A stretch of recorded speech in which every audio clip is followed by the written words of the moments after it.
95 million years ago, in the river systems of what is now North Africa, the largest predatory dinosaur ever discovered was not hunting on land at all.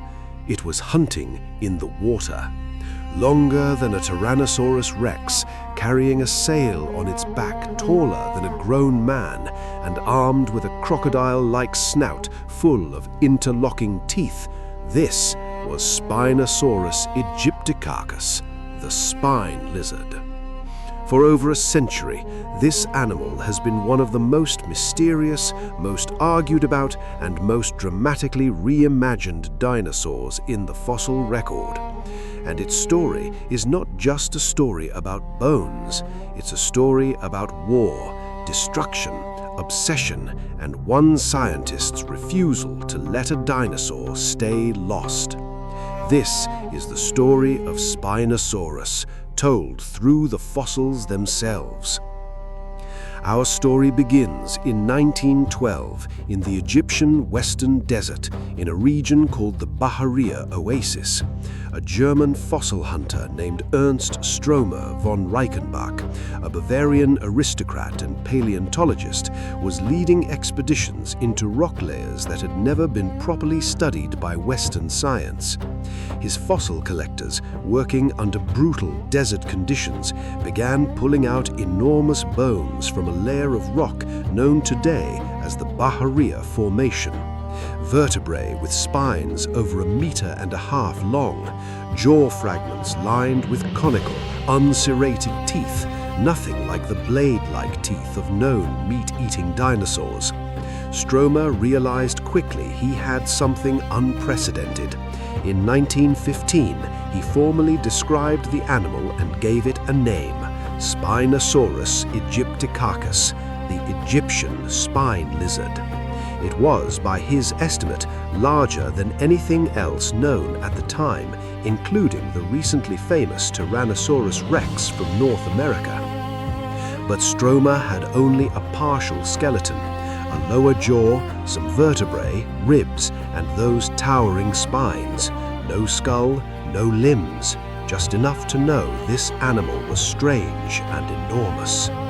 Before we go further, it's worth understanding exactly where these bones came from, because the rock itself tells us almost as much as the bones do. The Bahariya Formation, along with the slightly younger Kem beds of Morocco, represents a vast river and estuary system that existed across North Africa during the Middle Cretaceous period, roughly 100 to 94 million years ago. This wasn't desert back then, it was a humid, subtropical delta, wide, slow rivers, lagoons, and mangrove-like vegetation, teeming with massive fish, ancient sawfish, coelacanths, and freshwater sharks. Geologists determine the age of these rock layers using two main approaches working together. Stratigraphy is the first method, the study of rock layering. Sediment settles in a predictable order over time, layer upon layer, like pages stacking in a book. By studying which layer a fossil is found in and comparing that layer to others around the world with known ages, using marker fossils like ammonites and foraminifera that lived only during specific narrow time windows, geologists can place a fossil bed within a broad time bracket. The Bahariya and Kem beds are bracketed this way to the Cenomanian stage of the Cretaceous, roughly 100 to 94 million years ago. Radiometric dating is the second, more precise method. Certain minerals in volcanic ash layers, which sometimes settle within or near sedimentary rock, contain radioactive isotopes like uranium-238 or potassium-40. These isotopes decay into other elements at a fixed, known rate called a half-life. By measuring the ratio of the parent isotope to its decay product in a sample, scientists can calculate with fair degree of precision exactly how long ago that volcanic layer solidified.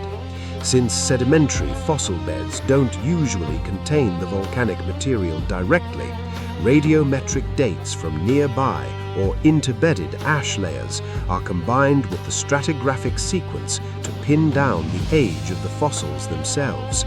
Together, these two methods are why paleontologists can say with real confidence that Spinosaurus lived and died roughly 95 million years ago, tens of millions of years before Tyrannosaurus rex would even evolve. Stromer's original Spinosaurus bones were housed in the Paleontological Museum in Munich, and for nearly 30 years they were the only physical evidence this animal ever existed. Then came April 1944. Allied bombing raids over Munich during the Second World War struck the museum directly. Stromer's fossils, the holotype specimen, the only Spinosaurus bones known to science, were destroyed, turned to dust and rubble. Stromer himself had actually predicted this. He had petitioned the museum director to move the specimens to safety, warning specifically that the political climate made destruction likely. He was ignored. The irreplaceable bones were gone, and for the rest of the 20th century, paleontologists were left with only Stromer's original drawings, photographs, and written descriptions to go on. Spinosaurus became something close to a scientific ghost, known but unseeable. For decades, Spinosaurus remained a mystery built on second-hand notes. That changed because of one paleontologist's persistence and a bit of luck involving a Moroccan fossil dealer. In the early 2010s, paleontologist Nizar Ibrahim, then at the University of Chicago, tracked down a local fossil collector in Morocco who had sold him and colleagues bones years earlier from the Kem beds, bones that seemed to belong to a large Spinosaurid. Ibrahim managed to relocate that same collector and, through him, was able to trace the original excavation site in the Moroccan Sahara near the town of Erfurt. What followed was a genuine detective story. Ibrahim's team returned to the exact excavation site, dug further, and recovered additional bones from the same individual animal, a partial skeleton including skull material, vertebrae, ribs, and critically, hind limb bones. In 2014, Ibrahim and his colleagues published a landmark paper in the journal Science, reconstructing Spinosaurus as a semi-aquatic animal, the first dinosaur ever proposed to have spent the majority of its life in water. It had short hind limbs relative to its body, dense bones, an adaptation seen in modern aquatic animals like hippos and manatees that helps control buoyancy, paddle-like feet, and a snout riddled with pressure sensor pits similar to those found in modern crocodilians, sensors used to detect the movement of prey in water. This specimen became known as the neotype, a new reference specimen designated to replace the physical evidence lost in Munich since the original holotype no longer existed. The story didn't end there. In 2020, Ibrahim's team returned to the same Moroccan quarry and recovered something remarkable, a nearly complete tail, made up of over 30 vertebrae, each bearing tall blade-like spines and complex soft tissue impressions. This tail was unlike that of any other theropod dinosaur ever found. It was flexible, deep, and paddle-shaped, structurally similar to the tails of modern aquatic animals like crocodiles and newts. Published in the journal Nature, this discovery gave the strongest direct evidence yet that Spinosaurus didn't just wade into water to snatch fish from the banks, it actively swam, propelling itself through rivers using powerful lateral tail strokes. Suddenly, the picture of Spinosaurus shifted dramatically from an awkward land animal that occasionally fished to something closer to a genuine river-hunting predator, more crocodile than raptor in its day-to-day life. Because complete original fossils of Spinosaurus remain exceptionally rare, Most of what the public sees in museums today are carefully engineered composite skeletons, built from a mix of real fossil casts, closely related Spinosaurid material, and scientifically informed reconstruction to fill remaining gaps. One of the most famous of these mounts became the centerpiece of a major traveling exhibition, later finding a permanent home at Chicago's Field Museum. Installing these mounts is itself a massive undertaking. Teams of technicians spend days suspending each vertebra, sail spine, and rib from precise cabling systems to recreate the animal's natural posture, low to the ground, tail curved for aquatic propulsion. Standing beneath one of these mounts, what strikes most visitors first isn't just the length of the animal, it's the sail. Rising more than 5 feet above the spine, supported by elongated neural spines projecting from the vertebrae, its exact function is still debated.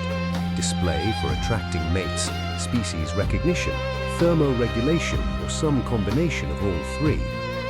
Perhaps no part of Spinosaurus generates more scientific discussion than the skull itself. Long and narrow, it bears little resemblance to the deep, powerful skulls of Tyrannosaurus or Allosaurus. Instead, it resembles, almost eerily, the skull of a modern gharial or crocodile. The jaws are lined with conical, interlocking teeth, ideal for gripping slippery prey like fish, rather than shearing flesh from bone. A distinctive rosette of teeth at the tip of the snout, combined with those crocodile-like sensory pits Ibrahim's team identified, points strongly towards a predator specialized for underwater ambush and ensnaring fish, rather than pursuing large land animals. To grasp the scale of this animal, consider this. The skull alone, in some reconstructions, stretches well over 5 feet long, with a human standing beside it, reaching barely to the level of the eye socket. The full animal is estimated to have reached between 12 and 18 meters in length, though estimates continue to be debated and refined as new material comes to light. Piecing together the fossil evidence, the dense bones, the paddle-like tail, the pressure-sensitive snout, the conical fish-catching teeth, a picture emerges of an animal unlike any other dinosaur we know of. Spinosaurus likely spent much of its life in and around the river systems of Cretaceous North Africa, sharing its habitat with enormous predatory fish like Onchopristes, a sawfish that could grow over 5 meters long, as well as other Spinosaurids and massive crocodilians. It was not necessarily a full-time swimmer in the way a crocodile is, but evidence increasingly suggests it was far more comfortable in water than any other known dinosaur, wading, ambushing, and possibly pursuing prey below the surface. Whether it competed directly with other giant predators in the region, like Carcharodontosaurus, remains a subject of ongoing research, but the current scientific consensus paints Spinosaurus as something genuinely new in the history of dinosaur discovery, proof that even 95 million years after its extinction, this animal could still force scientists to rethink what a dinosaur was capable of. Spinosaurus is more than a record holder for size. It represents a genuine evolutionary experiment, a large theropod dinosaur that moved into a niche almost no other dinosaur ever occupied, life in the water. Its story reflects something essential about paleontology itself. Every reconstruction you've seen in this documentary, the sail, the tail, the skull, has changed multiple times over the past century as new fossils, new technology, and new researchers challenge old assumptions. What we know about Spinosaurus today is not final. It is our current best understanding, built fossil by fossil, and it will almost certainly change again. That's the nature of the fossil record. Every bone pulled from the rock is a fragment of a much larger, still unfinished story. Spinosaurus took over 100 years, a world war, a lost holotype, and a small army of dedicated researchers to bring back into focus. And even now, its full story isn't finished being written.